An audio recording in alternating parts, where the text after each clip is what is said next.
कार्यक्रम के पुण्यार्चक हैं जयंती परिवार अलवर राजस्थान।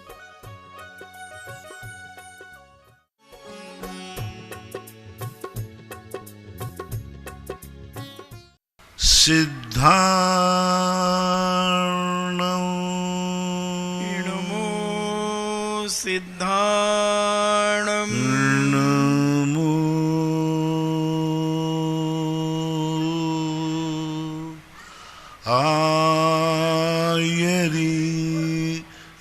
आयर्यार्णं नमो आयर्यार्णं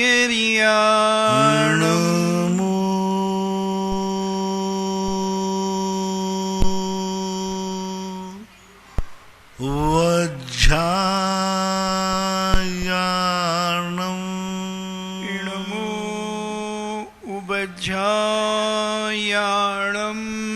नमो लोये सव्यशाहूर्णं नमो लोये सव्यसाहूर्णं। पंच परमेष्टि भगवान की जय हो। आचार्य श्री गुरुवर कुंद कुंद महाराज की जय। आचार्य श्री गुरुवर विद्यासागर महाराज की जय। परम पूजनीय निर्व्यापक श्रमण मुनि श्री सुधा सागर जी महाराज की जय। सुलभ श्री गंभीर सागर जी महाराज की जय। सभी जिज्ञासु एवं श्रोतागण पूज्य मुनि श्री को नमोस्तु करें। अनीता जैन राधेपुरी दिल्ली से पूछती हैं, नमोस्तु महाराज जी, लब्धि पर्याप्तक जीव एक मुहूर्त में 66,336 बार जन्म मरण करके उसके बाद नियम से वो पर्याप्तक बनते हैं, तो नित्य निगोद में जो जीव हैं वो कभी बाहर नहीं आते और ना कभी आएंगे। यह जो 66,336 भाव एक अंतर मुहूर्त में धारण करते हैं, ये प्रमाण है। इसका अर्थ नहीं कि एक अंतर मुहूर्त में 66,336 जन्म मरण करने के बाद वो पर्याप्तक हो जाते हो। नहीं, ऐसे 66,336 वेद प्रति अंतर मुहूर्त में अनंत अनंत काल तक करते रहते हैं। ये प्रमाण बताया है कि निगोदिया जीव जो सबसे छोटा लब्धि पर्याप्तक है, वो एक अंतर मुहूर्त में इतने बार जन्म मरण करता है। एक अंतर मुहूर्त के बाद वो मुक्ति को प्राप्त नहीं हो जाता या पर्याप्तक नहीं हो जाता, पुनः फिर अपर्याप्त करेगा। एक अंतर मुहूर्त में 66,336 पुनः करेगा। ऐसा कब तक करेगा? अनंत काल तक करेगा। और ऐसे जीव हैं जो अनादि काल से करते आ रहे हैं और करते रहेंगे। ये तो एक गणना बताई है कि एक अंतर मुहूर्त में कितने जन्म मरण होते हैं। पर्याप्तक होना उनका नियम नहीं है। होना चाहे तो एक भाव के बाद हो गया, 66,336 भेद भी धारण क्यों करना पड़े? एक भाव में ही पुनः पर्याप्तक हो जाए, और नहीं होवे तो अनंत काल तक नहीं होवे। ऐसी इसकी व्याख्या अर्थ समझना चाहिए। प्रतिभा जैन सूरत से पूछते हैं, नमोस्तु महाराज जी, गृहस्थी जिंदगी में शांति बनाए रखने के लिए हम अष्टप्रातिहार अपने घर में रख सकते हैं क्या? नहीं, अष्टप्रातिहार चूंकि भगवान का वैभव है, भगवान के साथ ही उनका वैभव रहता है। उनके वैभव को आप अपने पास कैसे रख सकते हैं? हाँ, अष्टप्रातिहार आप मंदिर में चढ़ा सकते हैं, मंदिर में भगवान के लिए समर्पित करते हैं, लेकिन घर में रखना उचित नहीं है। राजेंद्र जैन अंबाला से पूछते हैं, छावनी हरियाणा से, महाराज जी नमोस्तु, श्री भरत चक्रवर्ती के 923 पुत्र निगोद से आकर निर्माण प्राप्त कर गए। उन्होंने ऐसा कौन सा पुरुषार्थ किया और उन्होंने इतना अति शीघ्र निर्माण को प्राप्त कर लिया? बहुत बार हमने इसका उत्तर दे दिया है कि उनके कर्म के मंदोदय के कारण से, काकताली न्याय से जिस समय उनके कर्मों का मंदोदय हुआ, उसी समय उनके आयु कर्म का बंद हो गया। इसलिए ऐसा मुहावरा मानना चाहिए, अंधे को कभी कभी चौराहे पर मणि मिल गई, क्योंकि अंधा हाथ से टटोल टटोल के चल रहा था। चलते चलते चलते चलते किसी की मणि गिर गई थी और वो अंधे को मिल गई। तो इसका अर्थ ये नहीं हो रहा कि सारे आंखों वाले चौराहे पर मणि को खोजने के लिए बैठ जाए। काकताली न्याय कहलाता है, कुचित कदाचित अंधे को चौराहे पर मणि मिली। ये 923 पुत्र जो हैं, एक तुक्का लग गया, अनायास काकताली न्याय। राजीव जैन शिवावती अमर पाटन से पूछते हैं, नमोस्तु महाराज जी, भगवान के समोशरण में जब कोई बैरी दुश्मन आदि जाता है तो उनका बैर वो भूल जाते हैं, तो क्या वहाँ के देव उन्हें भुला देते हैं या कोई समोशरण का अतिशय होता है और ये हमेशा के लिए भूल जाते हैं? समोषण का एक अतिशय है, जब तक वे समोषण में है तभी तक वह बैर भूले रहेंगे। समोषण के बाहर आकर तो बैर हो सकता है। कितने जीव समोषण से जाने के बाद समोषण के बाहर लड़े। अरे और किसी की बात क्या कहूं, भरत बाहुबली दोनों समोषण में होके आए थे, फिर भी लड़ बैठे, फिर भी दोनों में झगड़ा हुआ। समोषण से भरत भी होके आए थे, बाहुबली भी होके आए थे। तो ये मात्र समोषण के सीमा के अंदर की बात है। समोषण से निकलने के बाद युद्ध आदि होते पाए गए। दो जीव समोषण के अंदर गए, बाहर आकर के लड़ते हुए पाए गए, कसाय करते हुए पाए गए, समस्त प्रकार के पापों में लिप्त पाए गए। समोषण के अंदर जाने वाला व्यक्ति जाकर के लौट के आया तो भी व्यसनी पाया गया, शराबी जुआड़ी पाया गया, पापों में लिप्त होके पाया गया और समोषण में होकर के आया, उसके बावजूद भी हो सकता है। तो ये सारे समोषण के अंतर्गत के ही अतिशय मानना चाहिए, समोषण के बाहर के नहीं। श्रीमती मुन्नी जैन प्रकाश बर्तन वाले अशोकनगर से पूछते हैं, नमोस्तु महाराज जी, अगर कुएं आदि में कोई जीव गिर के मर जाता है, त्रियंश आदि, तो उस कुएं के पानी की शुद्धि कैसे करें? वो यथा योग त्रियंशों के जो जीवों का मरना आदि होता है, कौन सा त्रियंश मरा है उसको देखना। चूहा आदि, चूहा आदि मरते हैं, इनके ज़्यादा शुद्ध, इनको निकाल करके तुरंत 24 घंटे के अंदर उनके पानी का उपयोग किया जा सकता है। लेकिन मनुष्य यदि मरा है, जिनका मलमूत्र छूने पर अशुद्धि मानते हैं आप लोग, उनके गिरने पर अलग शुद्धि है। लेकिन जिनके मलमूत्रों की आप लोग अशुद्धि नहीं मानते हैं, उनके संबंध में ज़्यादा विचार नहीं किया जाता। मनीष कुमार जैन जामौली से पूछते हैं, नमोस्तु महाराज जी, आदिनाथ भगवान के बड़े पुत्र भरत चक्रवर्ती के पास अपार संपदा, बहुत अधिक परिग्रह, वस्तुएं, राजसी ठाट बाट था, फिर उन्होंने एक अंतर्मुहूर्त में केवल ज्ञान कैसे प्राप्त कर लिया? उससे क्या फर्क पड़ता? वो तत्व की दृष्टि को समझ गए, उन्होंने नियोग पूरा किया। बड़े जो ज्ञानी आदमी जो बड़े होते हैं, इनके वैभव को देखकर अपन सोचते हैं, इतने बड़े वैभव भोग विलासता में रहने वाला व्यक्ति धर्मात्मा कैसे हो सकता है? इतनी भोग विलासता, इतना वैभव उनके पास, कैसे वो धर्मात्मा रह सकते? महान आत्माएं, बड़ा वैभव उनका देखने को होता है, बड़ा वैभव उनका देखने को होता है, बड़ा वैभव उनका शोभा होती है, भोगते नहीं है वो।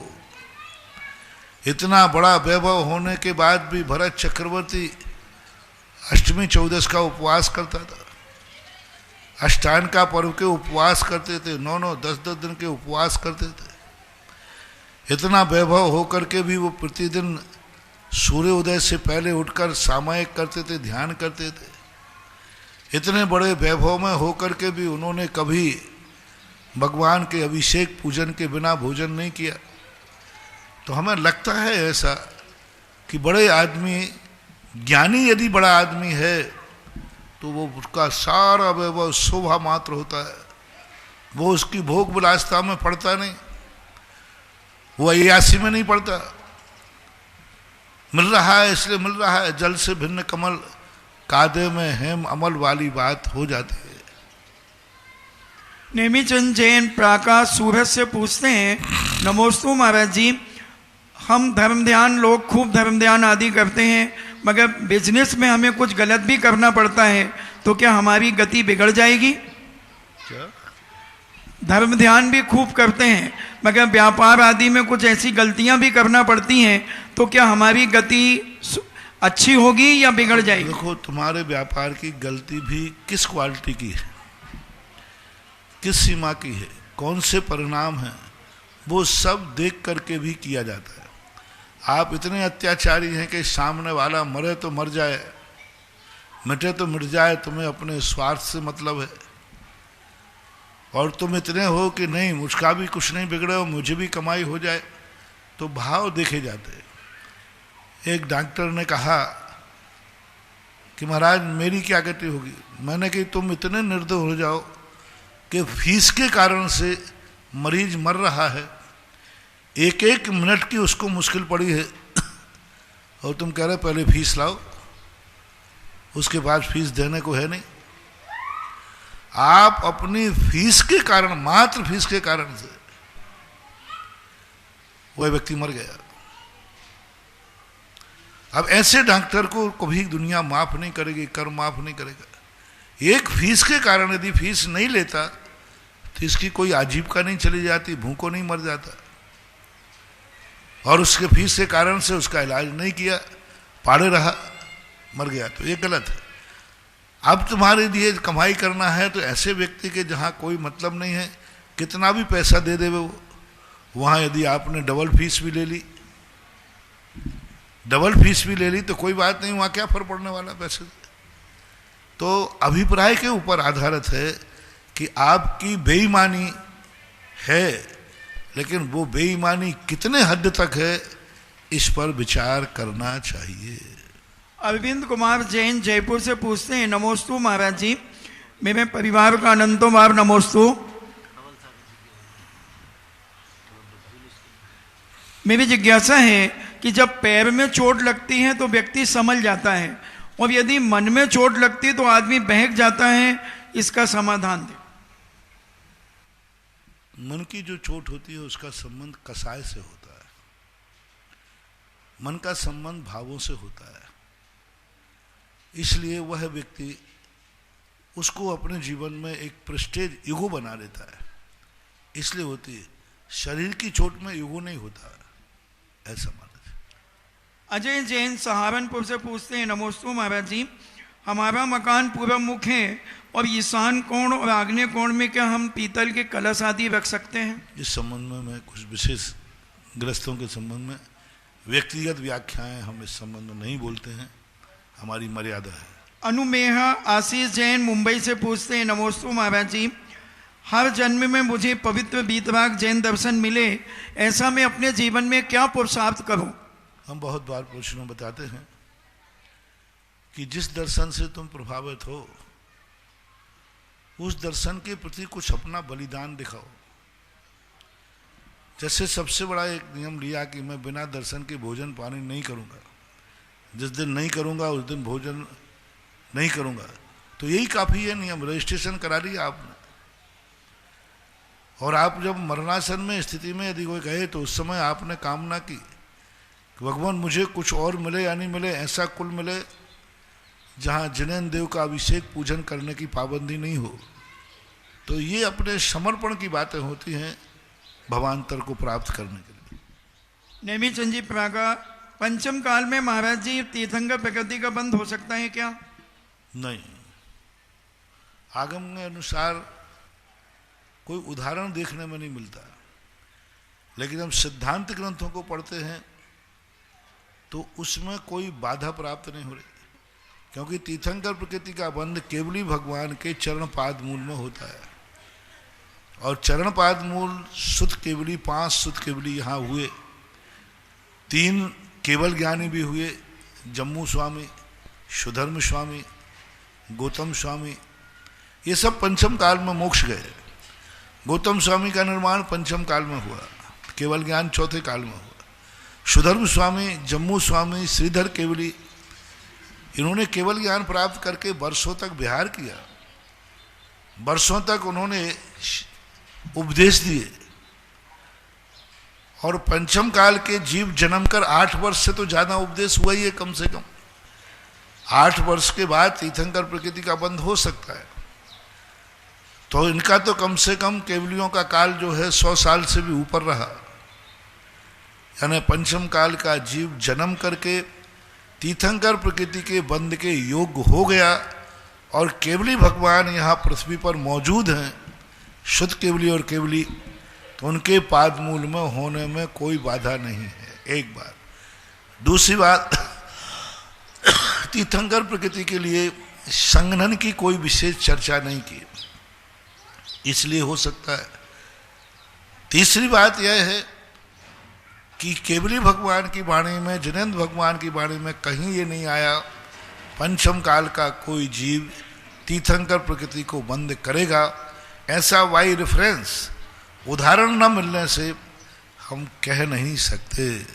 महेंद्र जैन पत्रकार इंदौर से पूछते हैं, नमोस्तु महाराज जी, जिन मार्ग के पोषक क्या केवल साधु संत ही होते हैं या श्रावक श्राविकाएं भी हो सकते हैं? श्रावक सर कहाँ से, आप कहें क्यों नहीं होते? पोषक और ग्रहण करने वाले होते हैं। श्रावकों की संख्या ज़्यादा है, मुनियों की संख्या कम है। श्रावकों में श्रावक ही नहीं होते, त्रियंश भी होते हैं। असंख्यात त्रियंश जिन धर्म के पोषक होते हैं। श्रावकों में 700 करोड़ श्रावक सम्यक दृष्टि होते हैं, अविरत सम्यक दृष्टि 700 करोड़ अविरत सम्यक दृष्टि श्रावक 2.5 द्वीप के अंदर जिन धर्म को भाव से मानने वाले चतुर्थ गुण स्थानवर्ती होते हैं। 13 करोड़ देशवृत्ति श्रावक होते हैं जिन धर्म के आचरण करने वाले। मुनि महाराज तो 3 कम 9 करोड़ ही हैं। श्रावकों की संख्या कितनी हो गई? 713 करोड़ तो हो ही गई कम से कम। ऐसा सर्वार सिद्धि की पंजिका में परिशिष्ट में ये गणना दी गई। धवलाजी में यही गणना आई है। पूज्यवर वीरसेन स्वामी महाराज ने भी यही बात कही। स्वाति जैन भीलवाड़ा से पूछती हैं, नमोस्तु महाराज जी, अनंत भगवान के भी क्या अलग अलग गुण स्थान होते हैं? क्योंकि अनंत भगवान के नहीं, अनंत भगवान के 2 ही गुण स्थान है, 13वां और 14वां। राजीव जैन शिवार्थी, नमोस्तु महाराज जी, क्षयोपम सम्यक दर्शन प्राप्त करने के काफी समय के बाद दोबारा सम्यक दर्शन प्राप्त होता है, तब तक वह जीव उस समय कैसा व्यतीत करता है जीवन? मिथ्यात्व में चला गया तो मिथ्या दृष्टि रहेगा, और क्या है। सम्यक दर्शन से छूटने के बाद तो व्यक्ति मिथ्या दृष्टि में जाएगा। अब मिथ्यात्व में एक अंतर मुहूर्त के लिए भी जा सकता है, और मिथ्यात्व में अर्धपुद्गल परावर्तन काल के लिए भी जा सकता है उत्कृष्ट रूप से।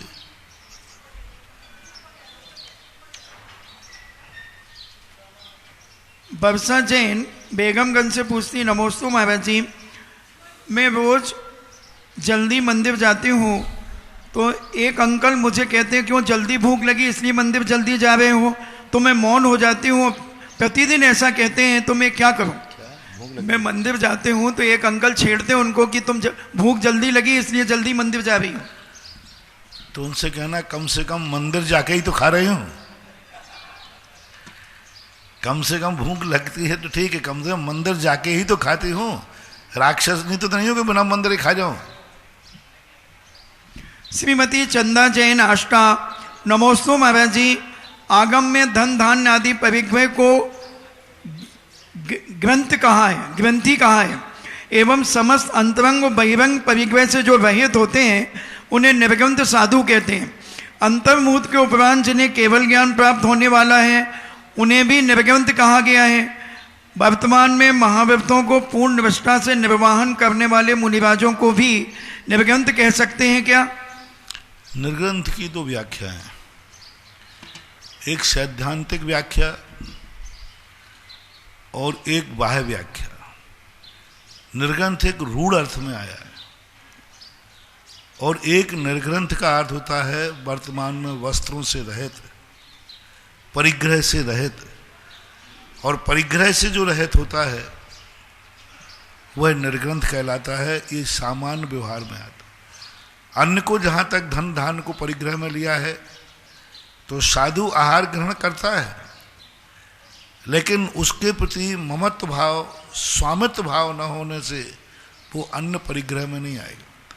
परिग्रह का अर्थ हमारे यहाँ मूर्छा, मूर्छा का अर्थ होता है स्वामित्व, स्वामित्व बुद्धि। परिग्रह मात्र अकेला हो तो जैसे मान लो कोई घड़ी है, अभी घड़ी परिग्रह मैंने छू ली तो छूने मात्र से परिग्रह नहीं हो जाएगा। परिग्रह का अर्थ होता है मूर्छा, मूर्छा का अर्थ होता है स्वामित्व, ये मेरी है। ऐसा ममत्व भाव से साधु अन्न ग्रहण नहीं करता, इसलिए मूर्छा नहीं है। कपड़ा आदि का स्पर्श आप लोग पहुंच देते हैं तो वह कपड़े में मेरा स्वामित्व बुद्धि, ये मेरा कपड़ा है, ये मेरा रुमाल है, ये मेरी टॉवल है, ये मेरा है, ऐसा न होने से वस्त्र का स्पर्श परिग्रह नहीं है। कमरे में रहते हैं, मकान, वास्तु परिग्रह के अंतर्गत आता है, लेकिन उसके मूर्छा नहीं है, स्वामित्व नहीं है। हम कमरे में बैठे हैं लेकिन कमरे की रजिस्ट्री मेरे नाम नहीं है, मालिक नहीं हूँ, मैं स्वामित्व नहीं हूँ, तो कमरे में बैठ करके भी मैं परिग्रहवान नहीं हूँ। तो वस्तु मात्र परिग्रह नहीं है, प्रकृति के प्रति जो मलकियत है। इसलिए मुनि महाराज को सैद्धांतिक दृष्टि से निर्ग्रंथ एक रूढ़ संज्ञा है, जो पूर्णतः निर्ग्रंथ होते हैं।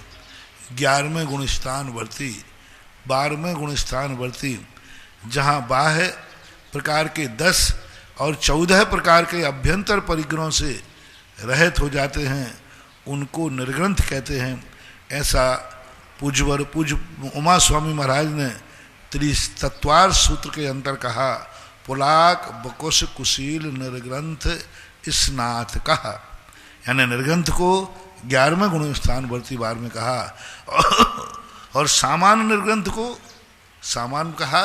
कुंद कुंद भगवान ने कहा जो समस्त प्रकार के बाह्य परिग्रहों से रहित हैं वह निर्ग्रंथ है, ऐसा मानना चाहिए। दिव्यांश जैन जयपुर से पूछते हैं, नमोस्तु महाराज जी, आज वर्तमान में चांद आदि के संबंध में जो हम चर्चाएं सुन रहे हैं और हमारी पढ़ाई में भी वही बातें आ रही हैं, तो क्या जैन दर्शन यही मानता है चंद्रमा में जाना आदि आदि? तो जैन दर्शन भी यही मानता है क्या? अनुमान सिद्ध हैं, चंद्रमा पर वह पहुंच चुके हैं। अभी सारे वैज्ञानिक एक मत नहीं है।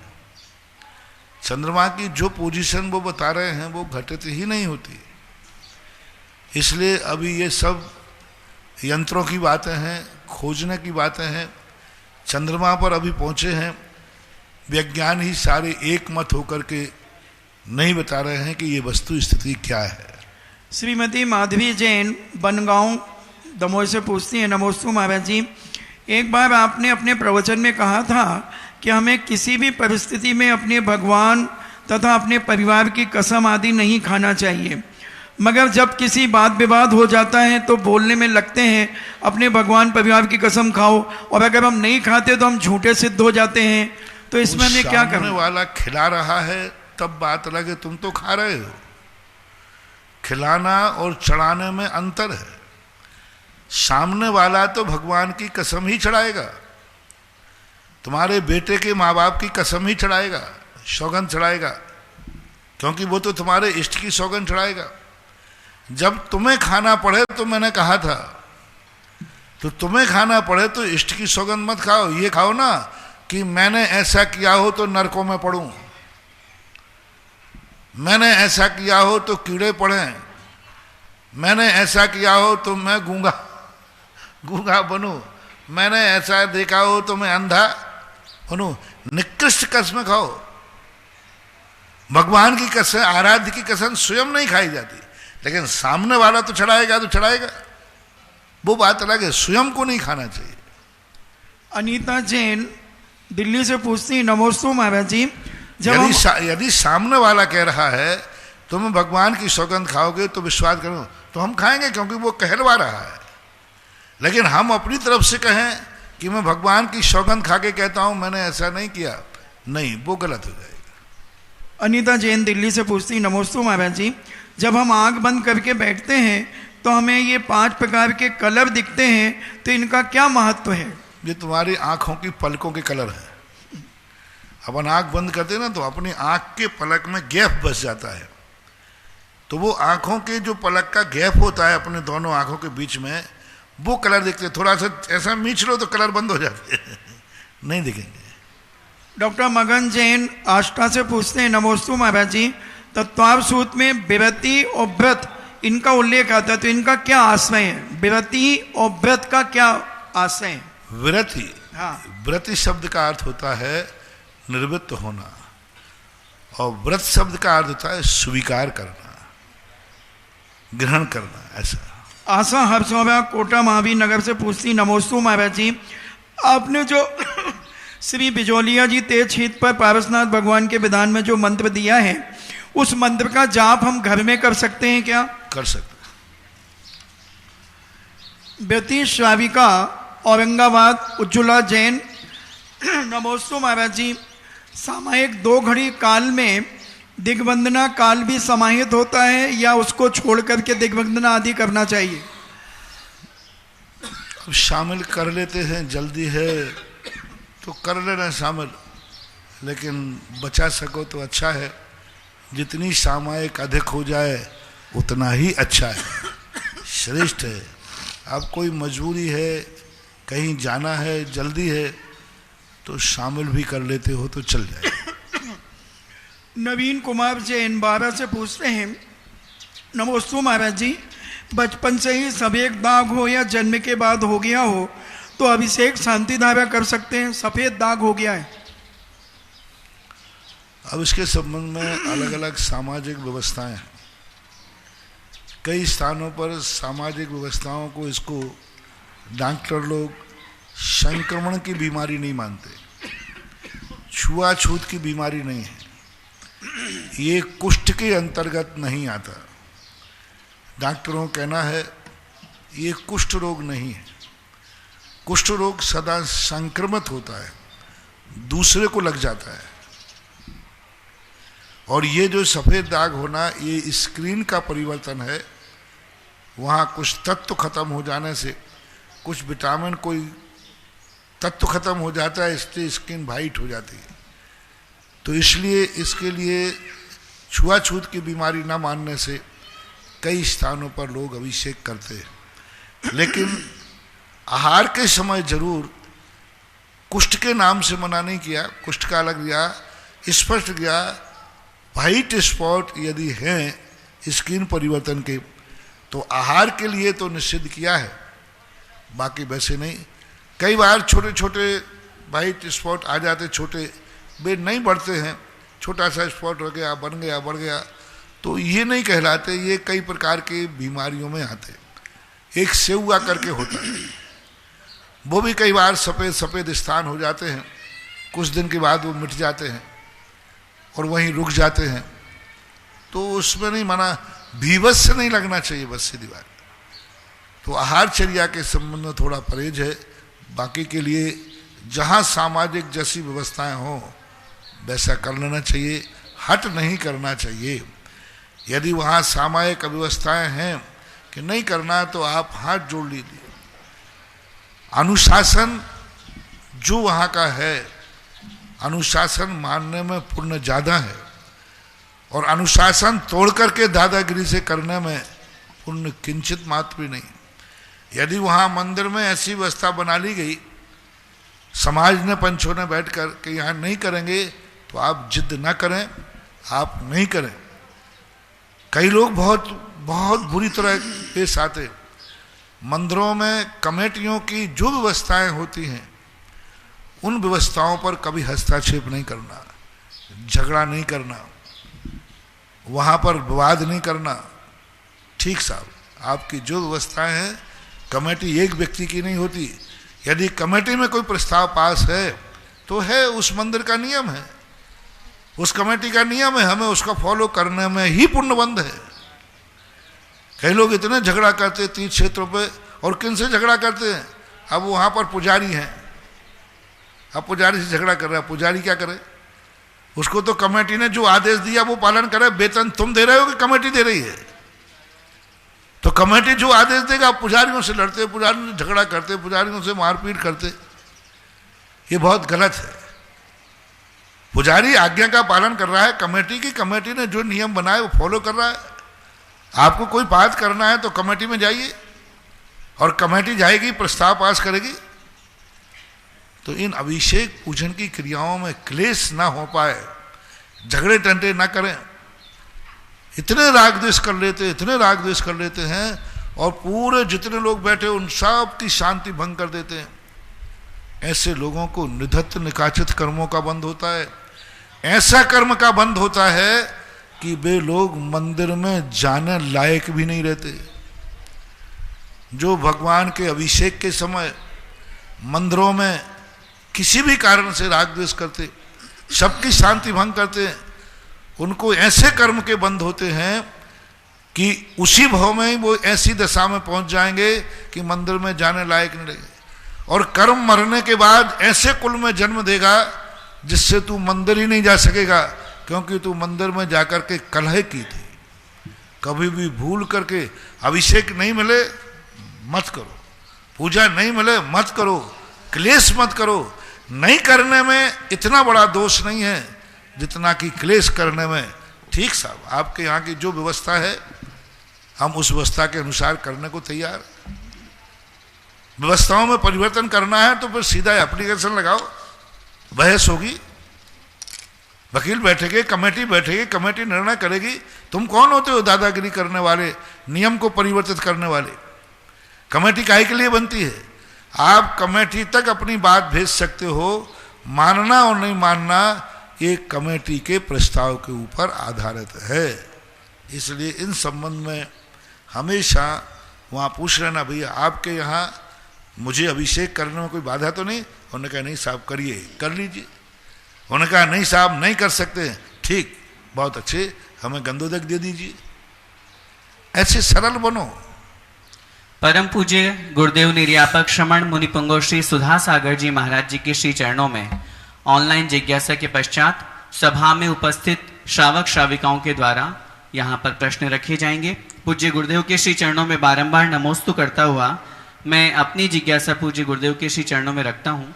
महाराज जी, जब हम 13वें और 14वें गुण स्थान में जिन प्रकृतियों का नाश होता है उनको देखते हैं, तो कार्मण शरीर की जब परिभाषा पढ़ते हैं कि कर्म वर्गणाओं के समूह को कार्मण शरीर कहते हैं, उस दृष्टि से 13वें गुण स्थान में नाम कर्म का क्षय हो जाता है। फिर 14वें गुण स्थान में जिन प्रकृतियों का नाश होता है उन प्रकृतियों की स्थिति कैसे बची रहती है? पहली बात तो 13वें गुण स्थान में किसी भी प्रकृति का नाश नहीं होता, उदय का अभाव होता है, सत्ता का नाश है। 13वें गुण स्थान एक ऐसा गुण स्थान है जिसमें कोई प्रकृति का क्षय नहीं होता, मात्र शरीर नाम कर्म के उदय का अभाव होता है, उदय विच्छुत्ति होती है। उदय विच्छुत्ति होने से आपका प्रश्न बराबर जायज है कि 14वें गुण स्थान में फिर वो जो 85 प्रकृतियों का पिंड रहा वो कैसे टिकेगा? तो हमारे यहाँ उज्ज्वल पीरसेन स्वामी ने धबला 14 में कहा है कि पुद्गल स्कंद जो हैं ये किसी के द्वारा बनाए जाते हैं, लेकिन बनाने के बाद भी वो स्कंद टिके रहते हैं। जैसे सपोज कीजिए समझने के लिए, अपना ये शरीर जो है, ये शरीर औदारिक नाम कर्म के उदय से बना है। क्या बिना औदारिक नाम कर्म के बिना ये शरीर बन सकता है? नहीं बन सकता है। लेकिन अब वो जीव मर गया, औदारिक नाम कर्म चला गया, फिर भी औदारिक नाम कर्म से जो शरीर बचा था वो शरीर यथावत रह सकता है कि नहीं? रहता है यथावत। हाथ पैर आंख नाक कानून नाक सब कुछ है, ज्यों कहते हो डेड बॉडी। डेड बॉडी में से अब देखो बनाया औदारिक नाम कर्म से, बिना औदारिक शरीर के बन ही नहीं सकता। औदारिक नाम कर्म का अब जीवी चला गया, औदारिक नाम कर्म का उदय नहीं है डेड बॉडी का। फिर भी औदारिक शरीर तो विद्यमान है। ऐसा इसी प्रकार कार्मण शरीर का उदय का भाव हो गया, लेकिन कार्मण शरीर के बिना जो स्कंद तो बन नहीं सकता, लेकिन कार्मण शरीर ने जो कर्मों का स्कंद बनाया था वो कार्मण शरीर के बिना भी स्कंद रूप में 14वें गुण स्थान में बना रह जाता है, बना हुआ, जैसे डेड बॉडी का एक उदाहरण है। तो वहां जो नाम कर्म कार्मण शरीर नाम कर्म का उदय 13वें गुण स्थान में खत्म हो गया, उदय विच्छुत्ति हो गई। लेकिन अब कार्मण शरीर ने जो कर्मों का पिंड बनाया था, इसलिए तो कार्मण शरीर के नाम कर्म का उदय का भाव होने से नए कर्मों का आश्रय बंद हो गया, निर्माता तो खत्म हो गया। 13वें गुण स्थान तक ईर्यापत आश्रय है कि नहीं? जी है, क्योंकि निर्माता है, औदारिक भी है, कार्मण भी है, मिश्र भी है। लेकिन 14वें गुण स्थान में निर्माता खत्म हो गया तो आश्रय तो रुक गया, लेकिन निर्माता ने जो कार्मण शरीर बनाया था तो स्कंद रूप में 13वें 14वें गुण स्थान में पड़ा रह जाता है, जैसे कि औदारिक शरीर, ऐसा उसको बैठाना चाहिए। नमोस्तु महाराज जी। अगली जिज्ञासा के लिए ब्रह्मचारिणी दीदी रानू दीदी, उनके पश्चात तैयार रहेंगे गुणोदय तीर्थ क्षेत्र से श्रीमान ओम प्रकाश जी। हम सबके आराध्य परम पूज्य मुनिश्री के चरणों में मेरा कोटि कोटि बार नमोस्तु नमोस्तु नमोस्तु। गुरुवर, हम सबने देखा कि जब से आपका पार्श्वनाथ बिजोलिया से गगन विहार हुआ और जब चौलेश्वर की तरफ आप बढ़ रहे थे तो आपका स्वास्थ्य अनुकूल नहीं था, किंतु फिर भी इतनी गर्मी में विहार करना और पूरे समय पूरी क्रियाएं जैसे कि प्रवचन, शंका समाधान, तो गुरुवर हमारी जिज्ञासा है कि आप इतनी प्रतिकूल परिस्थितियों को भी अपने अनुकूल कैसे बना लेते हो? नमोस्तु गुरु। ये सब अपने अपनत्व की बात है। आप लोग भी तो स्वास्थ्य प्रतिकूल होता है फिर भी दुकान पे बैठते हो, स्वास्थ्य प्रतिकूल होकर के भी रिश्तेदारी में जाते हो, स्वास्थ्य प्रतिकूल होकर के भी नौकरी की ड्यूटी पर जाते हो। कई बार वकील साहब आपको भी स्वास्थ्य ठीक नहीं होने पर भी कोर्ट में गए होंगे, वैसे हिम्मत नहीं थी, अनुकूलता नहीं थी, लेकिन नहीं साहब वो जाना ही पड़ेगा, आज बहुत इसेंशियल पेशी है, आज कोर्ट की अंतिम तो जाना। जब किसी केस के प्रति आत्मीयता हो जाए, लगन हो जाए, तो व्यक्ति अपनी स्वयं की प्रतिकूलताएं भूलकर उसको फॉलो करता है। धर्म चूंकि मेरी आत्मा की पर्याय है, जलूस मेरे पिताजी का जलूस है, और पिताजी की खुशी में हम अपने दुख शामिल करें कोई मतलब नहीं है। वो हमारे जगत पिता हैं, वही हमारे सब कुछ है। वो मैं उनका वसीयतनामा लेके उनका लघुनंदन हूं, जिनगुण संपत्ति हो मध्यम। तो जब ऐसी बात हो जाती है तो प्रतिकूलताओं को भी नजरअंदाज कर दिया जाता है, क्योंकि हमारे भगवान का, हमारे जगत पिता का एक ऐसा खुशी का प्रभावना का समय है कि उस समय कोई मायना नहीं रखता। उस समय एक ही बात रहती, प्रभु मेरे घुटने टिके तो टिके, तेरा झंडा नहीं झुकना चाहिए, बस एक ही बात होती है। एक सैनिक से कह दिया जाता है मरे तो मर जाए लेकिन झंडा, कई बार सैनिक झंडे के लिए तो मरते, झंडे के लिए ही मरते, बस 1 मिनट को झंडा पहरा दिया, बस झंडा नहीं गिरना चाहिए, मरे तो मर जाए। इसी प्रकार धर्म के प्रति भी सैनिक बन के काम करता हूं, मैं गिरूं तो गिरूं, धर्म का झंडा नहीं गिरना चाहिए। बस ये जो समर्पण एक सैनिक का होता है धर्म में, मैं सदा हमेशा व्यक्ति से कहता हूं, धर्म को यदि अपनी आत्मा की पर्याय मान के करोगे तो 1000 बाधाएं आएंगी तो तुम्हारा मन खिन्न नहीं होगा। आपकी घर गृहस्थी में कितनी बाधाएं आती, बोलो बोलो ना, रोज बाधाएं आती, धन को लेकर, दौलत को लेकर, संपत्ति को लेकर, परिवार को लेकर, फिर भी आप मोर्चा लेते हो। थोड़ी सी संपत्ति इधर उधर जाए तो कोर्ट केस में खड़े हो गए साहब, अरे भाई छोड़ दे क्या, अरे महाराज ऐसे कैसे छोड़ दो, बाप की संपत्ति है, भाई को भी नहीं छोड़े, भाई को भी नहीं छोड़े, अरे भाई भैया है छोड़ दे, अरे भैया है तो क्या हुआ, बाप की संपत्ति है।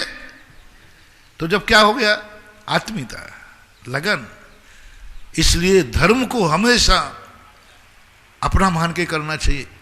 जैसे पिता की संपत्ति पर आत्मीयता जागती है। मैंने एक दिन उदाहरण दिया, एक छोटा सा बालक था, उसने अपने दोस्त से पूछा, दोस्त ने पूछा क्यों ये मकान किसका है? बोले ये मकान मेरा है। अरे तेरा कहां से आ गया छोकरा? ये तेरा कहां से? तेरे बाप का है, तेरे नाम तो ना तो रजिस्ट्री है और ना तेरे सामने बना है।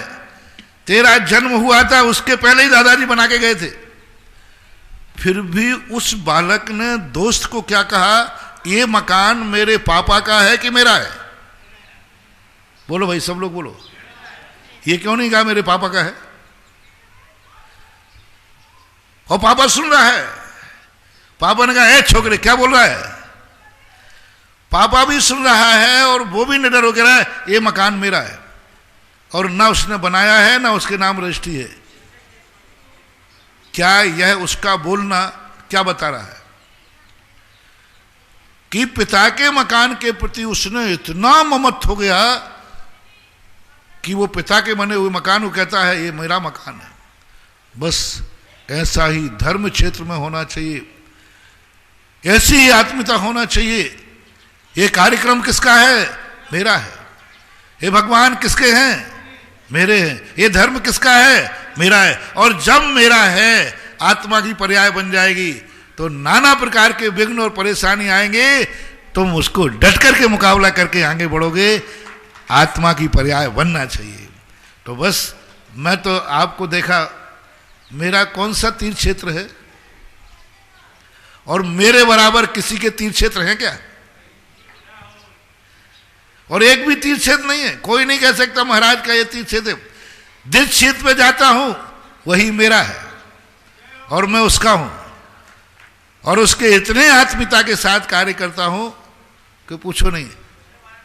क्यों वो एक तपोदय तीर्थ क्षेत्र बिजोलिया, वो कहां है? चौलेश्वर तो मुझे मालूम है, चौलेश्वर। बिजोलिया कहां है? बिजोलिया एक तपोदय तीर्थ क्षेत्र सुना है मैंने। कहां है भैया? अब महाराज जी 500 दिन रह के आए हो आप। यही तो साधु की विशेषता है, 500 दिन में नहीं भूला और उठते ही एक दिन में भूल गया। ऐसी बात है। गुणोदय तीर्थ से श्रीमान ओम प्रकाश जी आपके बाद तैयार रहेंगे।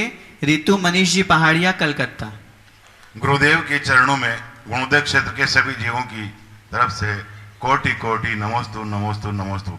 हे गुरुदेव, गुणोदय में जब 50 साल पहले एक पंच मूर्ति जो भगवान पार्श्वनाथ की निकली और उसके बाद मूल नायक भगवान आदिनाथ की निकली, उसके बाद पार्श्वनाथ भगवान की 3 प्रतिमाएं और जो निकली, वो तीनों प्रतिमाएं अपने समोस्तरण से उसी एक ही वेदी में तो है गुरुदेव, लेकिन मूल नायक भगवान के जो दोनों साइड में पार्श्वनाथ भगवान की खड़गासन प्रतिमा है और पंचमूर्ति की जो है वो एक साइड में है।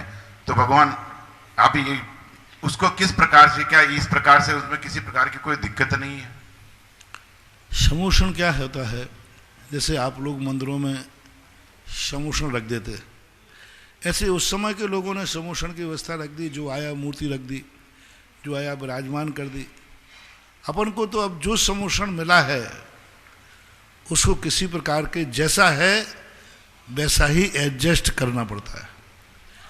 तो जो प्राचीन समूषण मिला है वह समूषण चूंकि आदिनाथ भगवान का समूषण के साथ था तो अपन को कोई दोष नहीं, अपन तो उसकी बहुत अच्छी व्यवस्था। और तुम्हें तकलीफ क्या हो रही? गुणोदय दिन दूना रात चौगुना तो बढ़ रहा है, तकलीफ क्या है? कहाँ है? सब बढ़िया बन रहा है। देखो 24 मंदिर बढ़िया मार्बल के बन गए, सड़क से दिखने लगे, बड़ा मंदिर बन रहा है, न्यू बन रही है। आप ये तो कल्पना करें, पूर्वजों ने गुलगांव में मंदिर बनाया था और आज आप लोगों ने उसको तीर्थ क्षेत्र बना दिया। जमीन में जब ऊपर थी तब ये मूर्तियां मंदिर की थी और जमीन से जब निकली तो ये मूर्तियां तीर्थ क्षेत्र की हो गई। कितना बड़ा विकास किया। अपन ने तो वैसे ही, वो जो पूर्वज हैं वैसे ही वो कहेंगे मैंने तो मंदिर की मूर्तियां जमीन में रखी थी और इन्होंने निकाल करके तीर्थ क्षेत्र बना दिया। एक गुणोदय तीर्थ क्षेत्र भी अपने आप में एक तीर्थ क्षेत्र बन रहा है। तो अपन तो उनका वैभव बढ़ा ही रहे हैं, अपन ने तो मंदिर से उनको तीर्थ मूर्ति बना दिया। बहुत बड़ा कार्य हो रहा है, सब बढ़िया चल रहा है। लगे रहो, तुम तो अपना लक्ष्य पूरा करना है। कमियां का जो कुछ कमियां हैं वो सब मेरे खाते जोड़ो, जो कुछ अच्छाइयां हैं वो सब तुम लोग आगे बढ़ते जाओ बस। श्रीमती रितु जी, मनीष जी पहाड़िया, कलकत्ता, आपसे आपके बाद में ऑडियो। गुरुदेव के चरणों में कोटि कोटि नमन। हे गुरुदेव, मैं ये जानना चाहती हूँ कि सम्यक दर्शन को पुष्ट करने के लिए हमें क्या करना चाहिए और अपनी विशुद्धि कैसे बढ़ाना चाहिए। सम्यक दर्शन को अभी जैसे मैंने कहा, धर्म को अपनी आत्मा की पर्याय बनाओ। परिस्थितियां आएंगी, लेकिन धर्म को परिस्थितियों के ऊपर मत थोपो। परिस्थितियां कभी कभी हमें धर्म से दूर करने को कहती है। परिस्थितियों से धर्म का संबंध नहीं जोड़ना चाहिए। ब्रह्मदेव चक्रवर्ती से कहा नमोकार मंत्र पर पैर रख दीजिए। कोई यदि अपन को बंदूक लगा दे और कहे नमोकार मंत्र पर पैर रख दीजिए, नहीं तो मैं तुम्हें मार दूंगा, और पैर रख दोगे तो बच जाऊंगा। तो सम्यक दृष्टि कहता है मैंने बचने के लिए नमोकार मंत्र नहीं पढ़ा है, मरते समय भी नमोकार मंत्र पढ़ूंगा, ये मेरा नियम लिया है। इसलिए मैं तुझे मारना है तो मारो, नमोकार मंत्र छोड़ करके बचने में मुझे लाभ नहीं है, और नमोकार मंत्र पढ़ते हुए मरने में भी मुझे लाभ है। यही सिद्धांत सम्यक दर्शन का। नमोकार मंत्र पढ़ते हुए मैं मरूंगा तो भी मेरा बेड़ा पार है, और नमोकार मंत्र को ठुकरा करके मैं जिंदा भी रहूंगा तो मैं जिंदा के बराबर नहीं रहूंगा। ऐसी दृढ़ श्रद्धान हो जाता है। परिस्थितियां जिनको नहीं डिगा पाती हैं वो धर्म के प्रति धर्म को स्थायित्व प्रदान करते हैं। सबसे बड़ी बात। ऑडियो उसके बाद में तैयार रहेंगे। गुणोदय तीर्थ क्षेत्र से श्री सुनील जी जैन। श्रेष्ठ मुनिवर के चरणों में बारंबार नमोस्तु। हे मुनिवर, यहाँ पर हम तीनों मुनि महाराज सरधना में विराजमान हैं। मैं धवल सागर, आपका नाम धवल सागर बोल रहा हूँ कि कल यहाँ पे 19 तारीख को सरधना में, सरधना से बरनामा अतिशय क्षेत्र है, वहाँ के लिए रथ यात्रा निकल रही है। इस रथ यात्रा का क्या महत्व है? एक सामान्य नगर में रथ यात्रा निकला करती है, और यहाँ पर भी आपने भी अभी पिछली बार बिजोरिया से चौलेश्वर के लिए रथ यात्रा निकाली थी। अब यहाँ पर भी हम लोग रथ यात्रा निकाल रहे हैं, सामान्य जनता इससे परिचित हो सके कि मुनिवर इस रथ यात्रा का क्या महत्व है, आप बताने की कृपा करें। पूज्यवर समंत्रभद्र महाराज ने सम्यक दर्शन के 8 अंगों में जब 7 अंगों की चर्चा की, वो भावनात्मक है। उन्होंने 8वां अंग रखा कि जो तुमने पाया है वह दुनिया के सामने लाओ। रथ यात्रा का महत्व तो पूज्यवर समंत्रभद्र महाराज की बात को प्रभाचंद जी ने उदाहरण के द्वारा समझाया कि एक विद्याधर मेरे पास मुनि महाराज के दर्शन करने आया, पूजन करने आया। तब महाराज कहते हैं, वारीशरण महाराज, अरे मेरा दर्शन क्या करते हो? बज्र कुमार महाराज, मेरा दर्शन क्या करते हो? जाओ, वहां रथ यात्रा निकल रही है, उस रथ यात्रा की प्रभावना करो जो दर्शन से भी कई गुनी है। यानी मुनि दर्शन के भगवान की भक्ति से भी बड़ा प्रभावकारी महाराज ने कहा, जाओ रथ यात्रा निकालो। उर्मिला रथ यात्रा निकाल रही है, और उस रथ के लिए चमत्कार करो, उसमें जो बाधाएं हैं वो दूर करो। तो समंत्रभद्र जैसे महाराज ने रथ यात्राओं के द्वारा धर्म की प्रभावना की बहुत बड़ी बात की। जब हम किसी चीज को स्वयं तद्रूप नहीं हो पाते हैं तो गुणशुभ प्रमोदम यही कहलाता है। हम भगवान के भगवत्ता से इतने प्रभावित हुए कि हम जगत को दिखाना चाहते हैं कि मेरे प्रभु, जिनका आनंद मुझे मिल रहा है, हमारे प्रभु की महिमा क्या है। तो ये रथ यात्राएं एक प्रभावना का अंग है, और बाह्य प्रभावना इनसे जो होती है वह दुनिया को भी पता चलता है कि हमारा आराध्य किस प्रकार का है। दुनिया में समझते हैं कि जैनिक लोग जो अपने आप में इतने सुख समृद्ध होते हैं, वो किनकी कृपा से होते हैं वो सारे जगत को पता चलता है। और ऐसी प्रभावनाओं से धर्म का एक बहुत बड़ा संबंध जुड़ा हुआ रहता है। कई मिथ्या दृष्टि सम्यक दर्शन को प्राप्त हो जाते हैं। सौधर्मेंद्र साक्षात अयोध्या में एक मुहूर्त क्षण मात्र में आ सकता है, लेकिन नहीं, वो जुलूस के साथ सारे पूरे स्वर्गों में अपने जुलूस को घुमाता हुआ फिर भगवान के अयोध्या में आता है। तो इस प्रकार के प्रभावना अंग समझना चाहिए। गुणोदय तीर्थ क्षेत्र से श्रीमान सुनील कुमार जी जैन, आपके पश्चात तैयार रहेंगे अलवर से श्रीमती टीना जैन। राजस्थान की पावन भूमि को तीर्थ क्षेत्रों में बदलने वाले गुरुदेव के श्री चरणों में कोटि कोटि बार नमोस्तु नमोस्तु नमोस्तु। गुरुदेव आपके आशीर्वाद से गुणोदय तीर्थ क्षेत्र का निर्माण हो रहा है और आज गुणोदय तीर्थ क्षेत्र के लिए बहुत ही खुशी का दिन है कि वहाँ पे 108 फीट ऊंचा जो कीर्ति स्तंभ बनेगा उसकी नींव खोदने का मुहूर्त गुरुदेव आपके श्री चरणों में आज निकला 20 मार्च का। गुरुदेव ये निवेदन है, सबकी जिज्ञासा है कि इतना बड़ा कीर्ति स्तंभ बनेगा, 1008 प्रतिमाएं विराजमान होंगी, तो महाराज जी जो प्रतिमाएं वहाँ विराजमान होंगी, भव्य लोग विराजमान करेंगे, उसका क्या पुण्य है गुरुदेव। नमोस्तु। मैं बहुत बार बता चुका हूँ कि सहस्रकूट जो होता है उसमें 1008 भगवान के गुणों को, एक एक गुण की एक एक मूर्ति को रूप दिया जाता है। सहस्रकूट अनेक अनेक रूपों में बनते थे, एक साथ 1008 मूर्तियाँ बनती। अभी आमा के अंदर बना, अभी एक दूसरा की 10 मंजिल में 1008 को डिवाइड करके सहस्रकूट को बनाने की स्थिति चली। सबसे पहले ये सहस्रकूट जिनालय कीर्ति स्तंभ के रूप में चित्तौड़ के किले में बना था। चित्तौड़ के किले का कीर्ति स्तंभ दिगंबर जैन श्रेष्ठी एक नाय करके हुए उन्होंने बनाया था। उन्होंने कीर्ति स्तंभ के बाहर 1008 जिनबिंबों को स्थापित किया। पहला ये देखने में जो इतिहास में मिलता है कीर्ति स्तंभ के रूप में, उसके बाद में दूसरा कीर्ति स्तंभ बनाया ललितपुर वालों ने, जो बन करके तैयार हो गया। जगह जगह कीर्ति स्तंभों की स्थापना हो रही है। गुणोदय में भी अभी इसकी शुरुआत होने वाली है।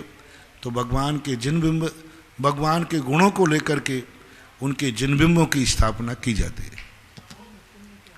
अवनी जैन बनेठा से, और बड़ी प्रसन्नता का विषय है कि देशनोदय तीर्थ क्षेत्र जमलेश्वर जी लघु सम्मेद शिखर पर श्रावक श्रेष्ठी बनने का सौभाग्य आज के शुभ दिवस पर श्रीमान मुन्नालाल जी सठियाना, उषा जी Jain, doctor Abhishek ji, Neha ji, doctor Gaurav ji, doctor चेतन जी, डॉक्टर अनामिका जी, जैनी जी, समस्त दमोह ललितपुर परिवार ने प्राप्त किया है।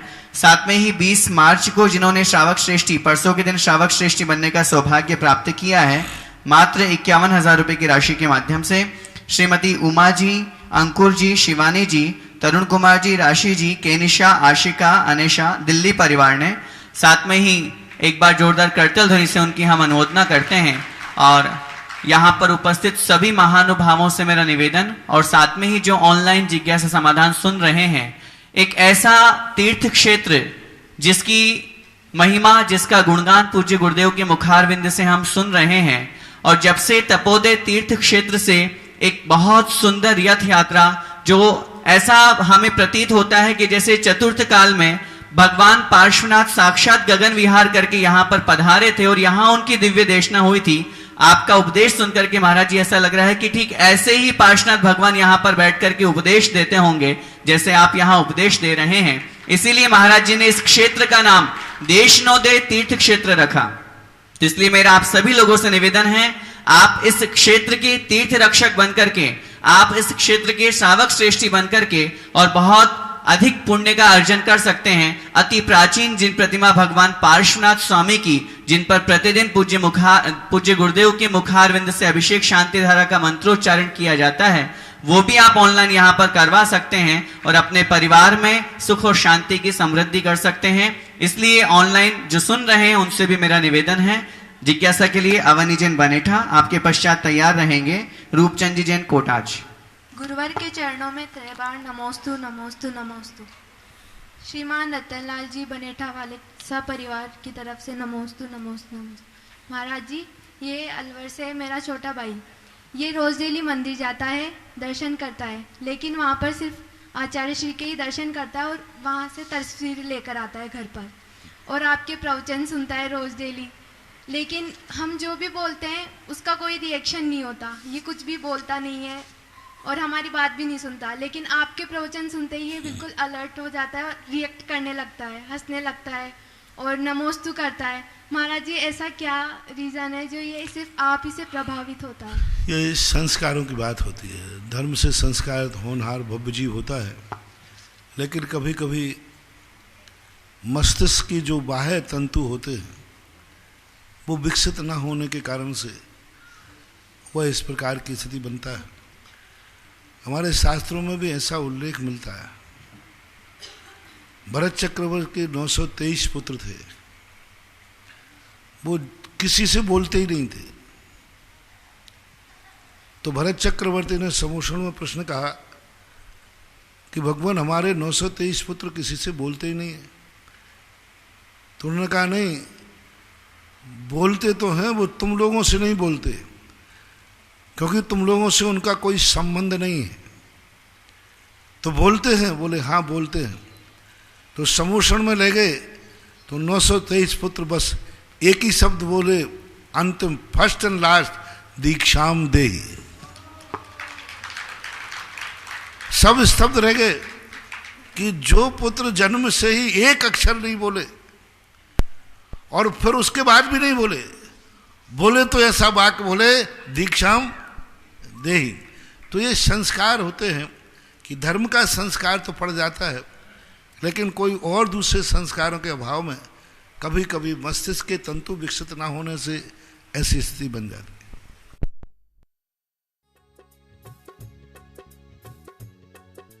इस कार्यक्रम के पुण्यार्चक थे जयंती परिवार, अलवर, राजस्थान।